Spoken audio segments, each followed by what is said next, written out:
अज मूंझी थी के माँ मेरे नाल जो आन के बैठी है।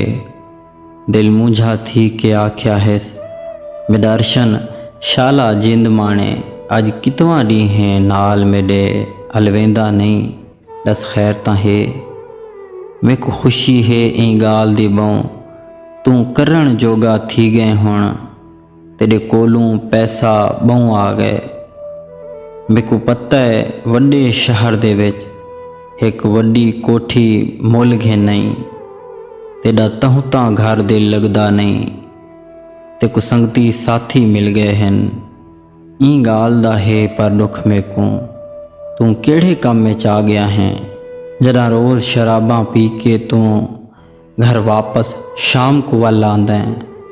मैं तेरे नाल अलेंदी हाँ तू मेरे नाल अलेंदा नहीं। मेरी गाल दा वलदा देंदा नहीं। हे कितवा डी बीमार पईयां मेरे सर विच डाढ़ा दर्द होंदे। घर सरदे दर्द दी गोली नहीं।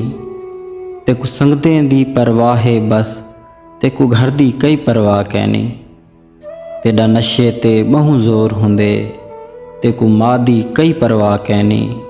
मेरा बचड़ा ते को क्या थी गए। ते को दौलत ढेर खराब कीते ते को संगती चंगे नहीं टकरे। तेरे संगती चंगे होंदे तां ते को इतना कुछ समझावन हा। तेरी अम्मा है ते को पाले सी नवी कदर करेंदा अम्मा दी। तू मां दे नाल विजेंदा पई क्या मुँह निकले से अल्लाह को।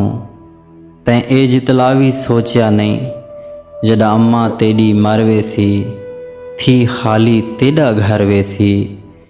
वीरान नज़र सी घर ते को वल होश हवा से चावे से वल कहंदे नाल अले से तो रो टकरां रोज़ मरे से तो। तेरियां कोठियां भी तेरा कारां भी बेकार होसन सब गार होसन। बेकार होसन सब गार होसन जदा अम्मा तेरी मर वेसी। वीरान नज़र सी घर ते को वीरान नज़र सी घर ते को।